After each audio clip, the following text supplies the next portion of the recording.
오늘서부터 이제 다윗을 다시 이제 살펴보겠습니다. 자, 우리 보겠습니다. 오직 하나님 한 분으로 세상을 이긴 위대한 신앙의 인물 다윗. 돈과 권력을 준 사람이 그렇지 못한 사람을 죽이려고 달려들 때에 그것이 얼마나 무서운 일인가 우리는 사울과 다윗을 통해서 알 수가 있습니다. 사울 왕과 그의 온 군대는 다윗을 찾아서 죽이기 위해서 유대 땅을 이잡듯이 뒤지고 다녔습니다. 사무엘상 23장 24절에서 26절까지 보겠습니다. 그들이 일어나 사울보다 먼저 시브로 가니라. 다윗과 그의 사람들이 광야 남쪽 마온 광야 아라바에 있더니 사울과 그의 사람들이 찾으러 온 것을 어떤 사람이 다윗에게 아뢰매 이에 다윗이 바위로 내려가 마온 황무지에 있더니 사울이 듣고 마온 황무지로 다윗을 따라가서는 사울이 산 이쪽으로 가며 다윗과 그의 사람들은 산 저쪽으로 가며 다윗이 사울을 두려워하여 급히 피하려 하였으니 이는 사울과 그의 사람들이 다윗과 그의 사람들을 애워싸고 잡으려 함이었더라. 다윗이 사울을 피해서 사울이 계속해서 죽이려고 하니까 이곳저곳을 도망을 치는데 사울을 피해서 이제 아라바로 도망을 쳤습니다. 그랬더니 사울이 어디서 정보를 이제 듣고서 그곳으로 또 쫓아왔어요. 다윗은 아라바 그 바위에 있다가 마온 광야, 마온 황무지로 도망을 치게 됩니다. 그런데 사울이 또 거기로 쫓아옵니다. 다윗이 산 이쪽으로 도망을 치면 사울도 산 이쪽으로 쫓아오고 산 저쪽으로 도망치면 또 산 저쪽으로 사울이 또 쫓아왔습니다. 정말 사울은 다윗을 죽이기 위해서 필사적이었고요. 목숨을 걸고 다윗을 죽이려고 달려들었고 다윗은 그가 시편에서 고백한 것처럼 벼루기처럼 이곳저곳을 뛰어다니면서 도망을 쳤습니다. 자, 그런데 이때쯤에 한 사건이 일어나게 됩니다. 사울과 그의 군대가 다윗을 잡아서 죽이기 위해서 쫓아다닐 때에 블레셋 사람들이 이스라엘을 쳐들어온 것입니다. 자, 사무엘상 23장 27절 말씀 보겠습니다. 전령이 사울에게 와서 이르되 급히 오소서 블레셋 사람들이 땅을 침노하나이다. 사울이 다윗을 죽이기 위해서 정신없이 이리 뛰고 저리 뛰는 그 틈을 이용을 해서 이때가 바로 이제 기회다. 그래서 블레셋 사람들이 이스라엘로 쳐들어온 것입니다. 그러니 사울도 어찌할 수가 없었죠. 다윗을 쫓는 것을 이제 포기하고 돌아갈 수밖에 없었습니다. 사무엘상 23장 28절 말씀입니다. 이에 사울이 다윗 뒤쫓기를 그치고 돌아와 블레셋 사람들을 치러 갔으므로 그곳을 셀라하마 느곳이라 칭하니라. 여기서 이 셀라하마 느곳이라고 하는 말은 무슨 뜻이냐면 이 계곡이 분리가 됐다. 그런 뜻입니다. 계곡이 분리의 계곡이라고 하는 그런 뜻인데요. 사울이 지금 블레셋 사람들이 쳐들어왔다는 소식을 듣고서 다윗 쫓기를 그만두고 돌아가지 않았습니까? 그때를 이제 이용해서 다윗이 도망을 칩니다. 그러니까 사울과 다윗이 분리가 됐다는 거예요. 그래서 이제 여기 이름이 셀라하마 느곳, 분리된 계곡, 분리된 바위 그런 뜻으로 여기 이제 이름이 붙은 것입니다. 어찌됐든 다윗은 이제 그 틈을 이용해 가지고 도망을 치게 되는데 어디로 도망을 치게 되느냐면 엔게디라고 하는 지역으로 도망을 치게 됩니다. 이 엔게디라고 하는 말은요 원래 염소의 샘이라고 하는 뜻입니다. 염소의 샘. 여러분 이스라엘에는 물이 없어요. 우리가 상상하는 그런 지금 이 땅에 그런 땅이 아닙니다. 샘이 있는 곳은 무조건 오아시스가 있어요. 그래서 나무들이 우거지고 사람들이 거기 거주하고 그런 곳이 그렇게 많지 않습니다. 그러니까 염소들까지 물을 마실 수 있는 염소들의 샘, 염소 새끼들의 샘 이런 뜻이니까 굉장히 그러한 그 물이 풍성하고 이 숲도 우거지고 이제 그런 곳이라고 하는 것을 우리가 알 수가 있죠. 이 엔게디라고 하는 곳은요 사해 이스라엘 그 지도를 보면 사해의 중간 지점에 이렇게 위치를 하고 있습니다. 자, 여러분 좀 잠깐 지도를 보겠습니다. 자, 지도 보면 이게 이스라엘 지도거든요. 그런데 여기 이렇게 빨간 것을 이렇게 네모지게 표시해 놓은 것이 있죠. 예?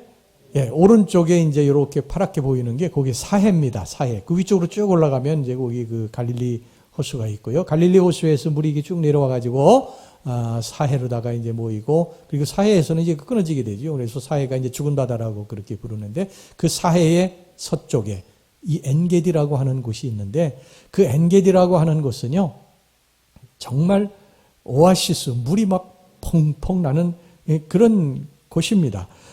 그리고 또 석회암 암벽으로 이루어져 가지고 거기에 보면 동굴들이 많이 있어요. 그래서 사람들이 숨을 곳이 많은 곳이고요. 그래서 이 엔게디는 다윗에게 보호받을 수 있는 장소와 물을 제공을 해 주었고, 또한 적이 접근하는 것을 이게 멀리까지 내다볼 수 있는 그러한 전망대까지도 제공을 해 주었습니다. 사실 이제 이 엔게디라고 하는 지역 지금 가보면 뭐 우리가 상상하는 뭐 그런 막 오아시스가 막 정말 뭐 대단하게 우거지고 뭐 그런 곳은 아니에요. 그런데 그래도 이 유대 나라에서는, 이스라엘에서는 그래도 그 정도면 상당히 훌륭한 그러한 이 오아시스라고 할 수가 있죠. 우리 사진을 좀 잠깐 좀 보겠습니다. 자, 이게 이제 엔게디인데요. 엔게디인데 이스라엘 백성들이 염소들까지도 물을 먹을 수 있는 그런 곳이다 했던. 자, 보세요. 뭐 야자수가 여기 이렇게 조금 몇 개 우거져 있고, 여기 보면 뭐 로뎀나무, 또 폭포 있죠, 폭포. 이스라엘에서 사실 폭포 본다고 하는 거는요, 그거는 뭐 거의 불가능하다고 봐야 되는데, 그 위쪽에 북쪽으로 올라가면 그 헐몬산이라고 이제 우리나라 백두산 높이 정도, 백두산보다 좀 낮은 그런 곳에서 물이 이제 흘러나오면서 거기에 그 이제 폭포가 좀 있어요. 그런데 이 아래쪽으로는 뭐 거의 없습니다. 근데 유일하게 이 엔게디에만 이 폭포가 있고, 이게 이제 로뎀나무, 이렇게 뭐 잡목이라고 할 수가 있죠. 그리고 저기 동굴 보이죠? 예, 이렇게 점점 이게 동굴인데, 저기 동굴이 굉장히 많아요. 석회암 동굴이기 때문에. 아마 틀림없이 다윗도 저 동굴 중에 한 곳에 숨었을 것입니다. 그런데 이 엔게디라고 하는 곳에 이제 그 다윗이 가서 이제 숨었잖아요. 숨었는데,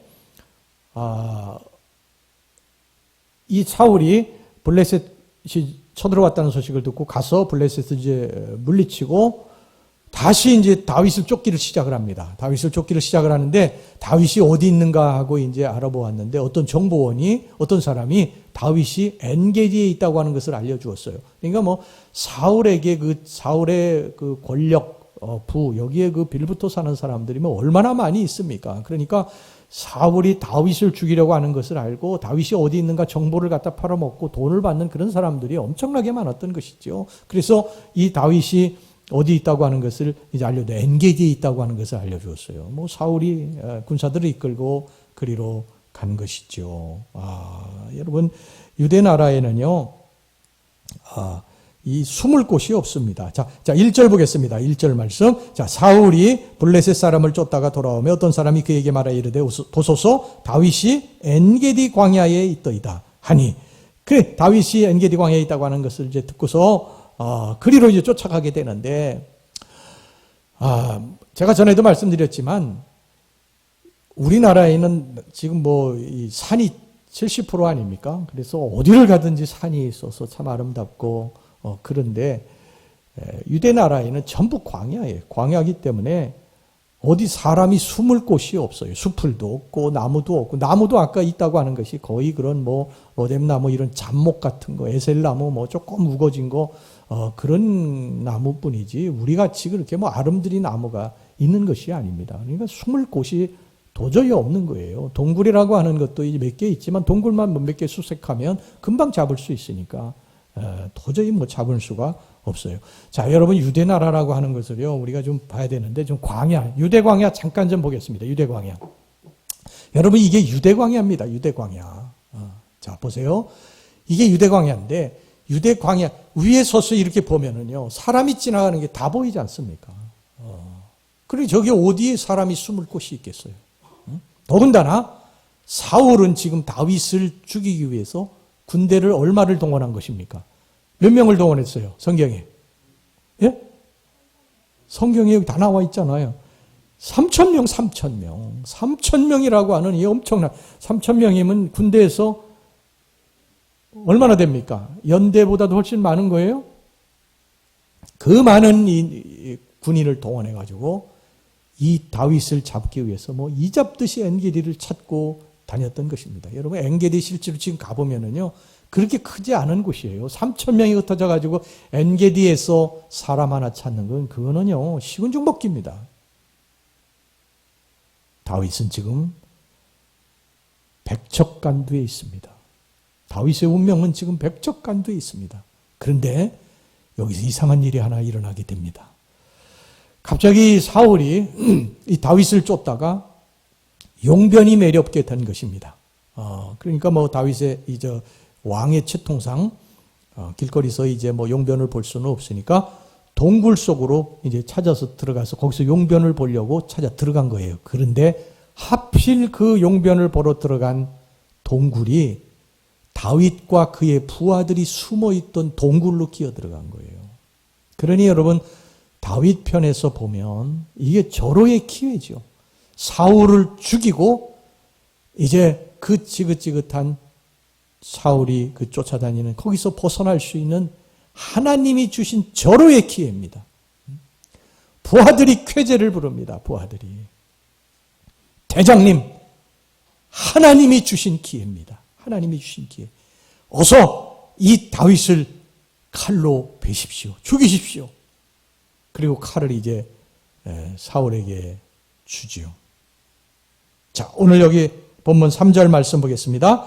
길가 양의 우리에 이른즉 굴이 있는지라 사울이 뒤를 보러, 뒤는 용변을 말하는 거예요. 용변을 보러 들어가니라. 다윗과 그의 사람들이 그 굴 깊은 곳에 있더니. 그들이 이제 깊은 굴에 가서, 굴도 이제 그 깊이가 있을 거 아니에요. 그래서 그곳에 가서 이제 이렇게 숨어 있는데, 한 사람이 이렇게 어슬렁어슬렁 거슬러 들어오는 거예요. 근데 이렇게 보니까 이미 이제 다윗하고 그의 부하들은 동굴에서 오래 있었기 때문에 동굴에 그 어둠에 눈이 익숙해져 있었죠. 그래서 밖에서 오는 사람을 금방 알아볼 수가 있었던 것이에요. 밖에서 환한 데서 오는 사람은 동굴이 깜깜하니까 뭐 전혀 사람을 볼 수가 없는 것이죠. 근데 다윗과 그의 부하들은 거기 오래 있었기 때문에 눈이 동굴에 이제 익숙해져 있어서 사람이 들어오는 것을 이렇게 보니까 누굽니까? 사울이 들어오는 거예요, 사울이. 그러니까 뭐 기회 아닙니까? 이 다윗의 부하들이 사울을 죽이자고 했는데 다윗은 부하들의 말을 듣지 않아요. 사울을 죽이지 않습니다. 용변 보는 사울의 목을 칠 수도 있는데 목을 치지 않고 그의 옷자락만 뱁니다. 4절입니다. 4절 말씀. 자, 우리 큰 목소리로 한번 읽어보겠습니다. 시작. 다윗의 사람들이 이르되 보소서, 여호와께서 당신에게 이르시기를 내가 원수를 내 손에 넘기리니 내 생각에 좋은 대로 그에게 행하라 하시더니 이것이 그날이니이다 하니 다윗이 일어나서 사울의 겉옷자락을 가만히 베니라. 그러니까 아마 성경에는 자세히 나와 있지 않지만요, 다윗과 그의 부하들은 잠깐 동안이지만 아마 거친 논쟁을 했을 것입니다. 아니, 대장님, 왜 이 하나님이 주신 기회를 놓치십니까? 왜 사울을 죽이지 않으십니까? 이 기회를 놓치면 이제 대장님에게 다시는 기회가 오지 않을지도 모릅니다. 이 기회를 놓치면 안 됩니다. 아마 굉장히 그 부하들이 다윗에게 거칠게 말을 했을 것입니다. 그런데 다윗은 그 말을 듣지 않습니다. 그리고 그냥 옷자락만 베요. 옷자락만 뱁니다. 물론 뭐 다윗도 동요를 느끼지 않았을 수 없죠. 사울을 죽이고 쫓겨다니는 이 지긋지긋한 일을 좀 그만두고 편하게 지내고 싶은 마음도 들었을 것입니다. 하지만 다윗은 이것을 거부하고 옷자락을 베는데 그것마저도 마음에 찔림을 받았다고 성경이 말씀합니다. 자, 5절 말씀 보겠습니다. 그리한 후에 사울의 옷자락 뱀으로 말미암아 다윗의 마음이 찔려, 옷자락 뺀 것까지도 마음이 찔렸다는 것입니다. 그리고 다윗은 그것을 피해서 또 도망길에 오릅니다. 자, 여기까지가 이제 본문의 내용입니다. 여러분들이 주무셨던, 졸으셨던, 이제 본문의 내용은 제가 여러분들에게 다 말씀을 드렸어요. 여기까지가 이제 본문의 내용입니다. 이 본문의 내용을 보면 다윗은 정말 대단한 사람입니다. 평범한 사람이 아니에요. 위대한 사람입니다. 위대한 사람. 범접할 수 없는, 우리 같은 범인이 감히 범접할 수 없는 정말 위대한 신앙의 사람임이 분명합니다. 하지만 여러분, 다윗이 아무런 감정도 없는 그런 사람이냐? 절대 그렇지 않습니다. 다윗도 누가 찌르면 아파할 줄 알고, 누가 괴롭게 하면은 마음에 화가 나고 복수하고 싶은 마음이, 그런 성정을 가지고, 우리가 똑같은 사람이에요. 그럼에도 불구하고 사울이 그렇게 다윗을 죽이려고, 다윗이 사울에게 잘못한 게 없지 않습니까? 충성을 다했던 사람인데 골리앗을 죽였고, 그 군대 장관이 돼서 그 블레셋과의 싸움에 앞장서서 얼마나 혁혁한 공을 세웠고, 사울이 그 악신에 걸려가지고 고통을 당할 때 그에게 수금을 타주면서 그의 마음을 평안하게 해줬고, 얼마나 많은 그러한 공을 세웠어요. 그럼에도 불구하고 사울은 그를 죽이려고 얼마나 고통을 주었습니까? 다윗도 복수하고 싶죠. 마음속으로는 화가 막 머리끝까지 나죠. 그를 죽이고 싶죠. 왜 안 그랬겠습니까? 그런데 그는 죽이지 않습니다. 사울을 죽이지 않아요. 사울이 이뻐서가 아닙니다. 다윗이 아무런 감정이 없어서도 아니에요. 다윗은 지금 이 기회를 놓치면 사울에게 또 얼마나 쫓겨다니면서 고통을 당해야 될지 그걸 너무 잘 알고 있었고, 부하들이 이 기회를 이용하지 않는다고 다윗을 얼마나 심하게 반발을 할지, 다윗에게 반발할지 이것도 다 알고 있었습니다. 그럼에도 불구하고 다윗은 사울을 죽이지 않습니다. 그 이유는 뭔지 아십니까? 그 이유는 뭔지 아세요? 다윗이 하나님을 사랑했기 때문입니다. 하나님을 사랑했기 때문에. 그게 단 한 가지 이유입니다. 사울이 대단히 왕이라 이뻐서 그런 것도 아니고요. 다윗에게 잘해줬어도 그런 것도 아니에요. 단 한 가지, 하나님이 사울을 기름 부어 왕으로 세우셨기 때문에 하나님을 사랑했더니 다윗이 사울을 죽이지 않은 것입니다. 하나님 때문입니다. 하나님 때문에. 어떤 영화의 군대 장관이 부하에게 이런 말을 합니다. 너희는 사람에게 경례를 하는 것이 아니고 계급에 대해 경의를 표하는 것이다. 만약 그가 소령이라면 그가 아무리 술에 취했다 하더라도, 잘못을 했다 하더라도 그 계급, 그가 소령이기 때문에 그에게 경의를 표해야 한다. 이것이 다윗이 한 말입니다. 여기서 한 말입니다. 사울은 왕이다. 하나님이 기름 부어 세운 하나님의 왕, 종이다. 내가 하나님이 세운 종이 부당한 일을 했다고 하더라도 내가 그를 죽일 권리는 없다. 그 말인 것입니다. 여러분, 그럼 우리에게 부당하게 대하는 사람을 어떻게 해야 될까요? 다윗처럼 매일 이렇게 그냥 당하고만 있어야 될까? 억울하고 답답하고 속이 상해도 그냥 참고 있어야만 될까? 나를 못살게 굴고 괴롭게 하고 힘들게 하는 사람, 나를 짓밟고 모욕하며 상식 이하에 하는 사람, 상식 이하의 일을 하는 사람, 이런 사람은 어떻게 해야 될까? 여러분, 세상에는 상식적인 사람만 있는 게 아니에요, 보면. 그렇죠? 상식적인 이하의, 상식 이하의 이 사고를 하고 이 행동을 하는 사람이 세상에는 참 많아요. 제가 며칠 전에 다큐를 하나 이렇게 봤더니, 거기 119 고급대원들, 하루 일과가 이렇게 나오는데 보니까요, 그냥 새벽까지도 전화를 받고 출동하고, 쉬는 시간이 없네요. 밥 먹다가도 출동 그러면 가야 돼. 왜냐하면 1분 1초, 예를 들어 심장 발작을 일으켰다든지 이렇게 하면, 이게 이 생명이 시간하고 관계가 된 거니까 밥 먹을 시간이 어디, 밥 먹고 가면 죽잖아요. 그러니까 막 달려가야 됩니다. 정신없이 막 달려가야 되고, 위급한 전화, 그러니까 전화 안 받으면 무조건 달려가야 되는데, 그래가지고 전화가 이제 오니까 막 달려간 것입니다. 달려갔더니 어떤 곳으로 달려가냐면 이 여자가 자기 어머니 병원에서 이렇게 퇴원하는 택시가 안 잡힌다고 그 택시를 대신해가지고 119를 불러가지고 119 타고 다른 병원으로 가는 거예요. 그게 안 되는 거거든요. 119에서 안 된다고 그러니까 막 소리 지르고 막 119가 이런 거 하는 거 아니냐고 그러는데 그러니까 어쩔 수 없이 태워가지고 가는 거예요. 이런 상식 이하의 일을 하는 사람이 세상에 많아요, 보면. 정말 상식 이하의 그러한 짓을 하는 사람들이 세상에 많아요. 이런 사람들을 만났을 때에 정말 맞받아치고 싶고 복수하고 싶고 그런 마음이 드는 건 우리 인간 모두에게 다 공통된 그러한 감정입니다. 여러분 우리가 일터에서 그런 사람을 만나기도 하지 않습니까? 그런 상식 이하의 일을 하는 사람 일터에서 만나지 않아요. 또 직장에 가면 직장에도 그런 사람이 있어요. 여러분 심지어 교회 와도 그런 사람이 있어요. 근데 이런 사람을 도대체 어떻게 해야 되느냐? 우리는 매일 당하기만 하고 괴롭게 하면 그 괴로운 것을 당하기만 하고 여러분 우리가 이런 일을 겪을 때 우리가 분개하지 않습니까? 왜 맨날 나만 당해야 되느냐? 왜 매일 나만 이렇게 고통을 당해야 되고 참아야 되느냐? 언제까지 참아야 되느냐? 그러면서 때로 은근한 보복을 하지 않습니까? 대놓고 보복은 못해. 예수 믿는 사람들이라. 그러니까 은근히 보복을 하고 그 사람이 안 되기를 바라고 쾌재를 부르고 안 되면 이제 그렇게 하지 않습니까?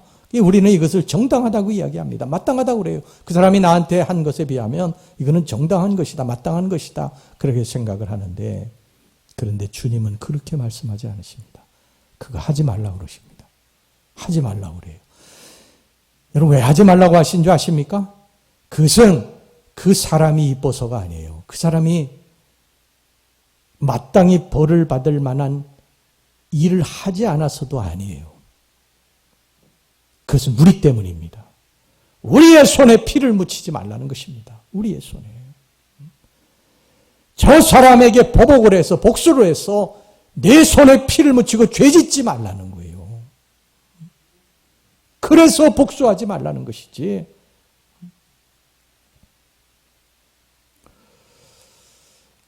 이거 그러니 답답하지요, 우리 예수 믿는 사람들. 이는 이로, 눈은 눈으로 이렇게 하면 얼마나 좋겠습니까? 그런데 주님은 하지 말라고 그러시죠. 하지 말라고. 그리고 답답하지요. 속이 답답하고 막 속에서 막 화가 그냥 머리끝까지 나기도 하고 그러지요. 그렇다면 우리는 매번 당하고 살기만 해야 될까? 악인은 계속 신나서 우리를 욕하고 죽이려고 하는데 우리는 매일 당하기만 하고 복수도 하지 못하고 끙끙거리면서 속앓이만 하고 살아야 될까? 여기에 대해 성경이 이렇게 말씀합니다.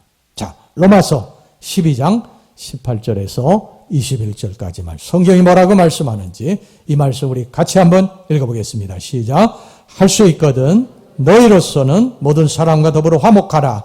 내 사랑하는 자들아 너희가 친히 원수를 갚지 말고 하나님의 진노하심에 맡기라.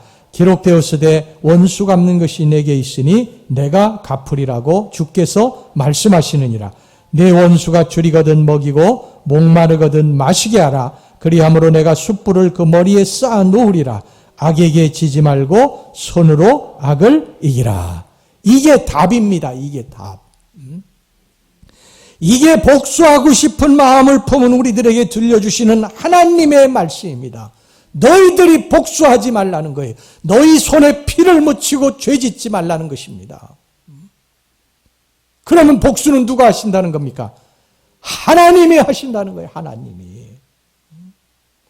하나님이 보실 때 정 안 되겠다 싶으시면 하나님이 복수하실 거니까 너희들은 너희들 손에 피 묻히지 말고 죄짓지 말라는 거예요. 같이 대항해서 죄짓지 말라는 것입니다. 여러분 분명히 사울은 다윗에게 잘못한 것이죠. 다윗을 부당하게 대한 것입니다. 그런데 다윗은 사울을 죽이지 않았어요. 손에 피를 묻히고 죄짓지 않았습니다. 하나님께 의탁했어요. 복수를 맡겼습니다. 그 결과 어떻게 됐습니까? 예? 하나님이 사울왕을 처리하셨어요. 사울왕이 블레셋과의 전쟁터에 나갔다가 블레셋 군사가 쏜 화살을 맞고선 중상을 입게 됩니다. 그래서 자기 부하에게 자기를 죽여달라고 하니까 어떻게 왕을 죽입니까? 못 죽이지요. 그러니까 칼로다가 자기 배를 찔러서 자살을 합니다. 자결을 합니다. 다윗은 손에 피를 묻히고 죄를 짓지 않고 사울을 제거했고 이제 이스라엘 왕이 됩니다.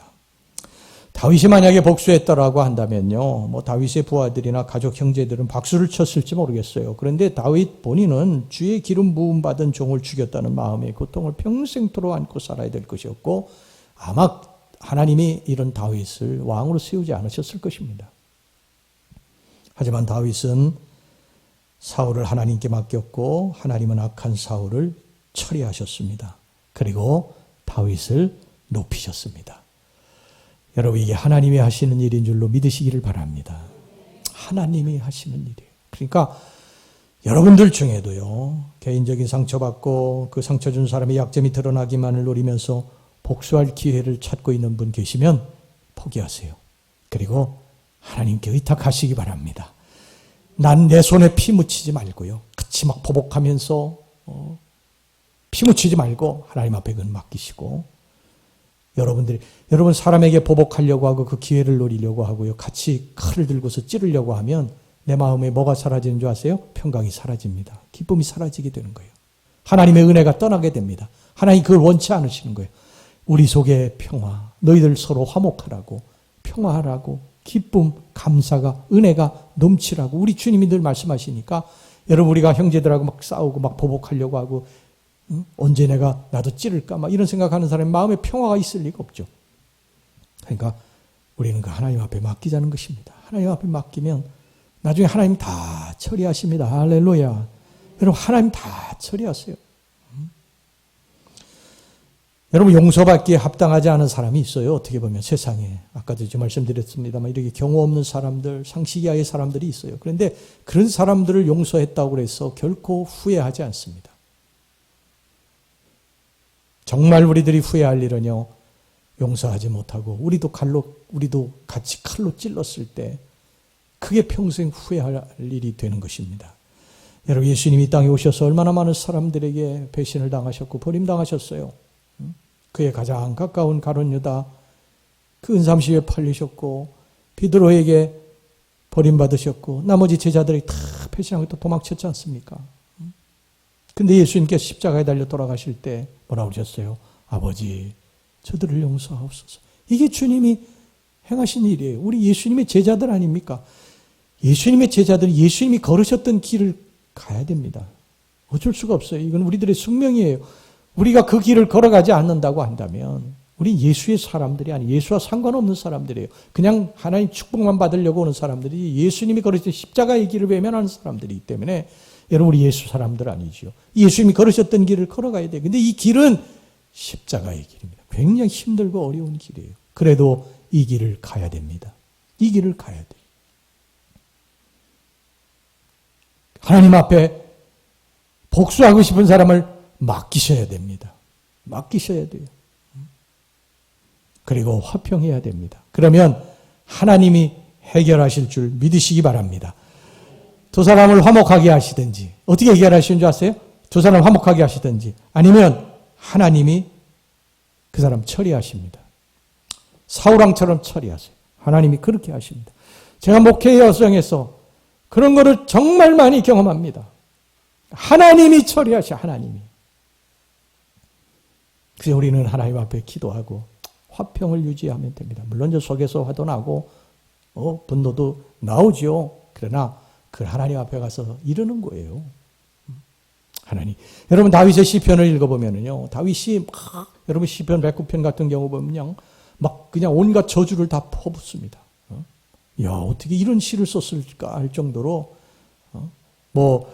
그의 아내는 과부가 되게 해주시고 그의 자식들은 고아가 되게 해주시고 저들의 그 애씀과 수고가 다 헛되이 돌아가게 해주시고 저들의 재산들을 다 빼앗게 하시고 막 이런 저주의 그 시가 나오는데 시편 109편에 그 다윗이 쓴 시에 보면요, 다윗이 얼마나 고통스러웠으면 그랬겠어요. 근데 다윗의 훌륭한 점은 뭐냐면은 이것을 하나님 앞에 가지고 갔다는 거예요. 하나님 앞에. 자기 손으로 피 묻히고 복수하지 않고 하나님 앞으로 가져갔다는 거예요. 하나님 앞에. 우리의 삶에서 일어나는 수많은 그런 상시 이하의 사람들, 경우 없는 사람들의 문제를 우리가 같이 맞받아치고 우리가 피 흘리고 죄를 짓지 말고 하나님 앞에 가지고 나가서 엎드려 하나님 앞에 맡기면 하나님이 해결해 주신다고 여러분 믿으시기를 바랍니다. 우리는 그렇게 사는 거요. 그러면 하나님이 사울 왕을 처리하시잖아요. 때가 되니까.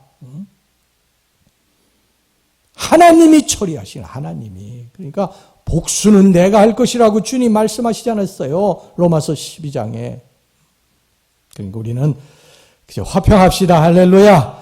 그저 누가 나한테 막 부당하게 대할 때에 아프고 힘들고 어렵지만 그거를 같이 막 맞받아치고 막 복수하고 그러지 말고, 그럴 때 뭐 잠깐 시원한 것 같지만 잠깐 지나면 그것이 또 후회가 되는 거예요. 그게 나의 또 영성을 깨먹고 또 인격을 떨어뜨리고 그렇게 되니까 그렇게 하지 말고 하나님 앞에 가지고 나가서 기도하자는 거예요. 하나님 앞에 맡겨, 하나님 앞에 일르세요.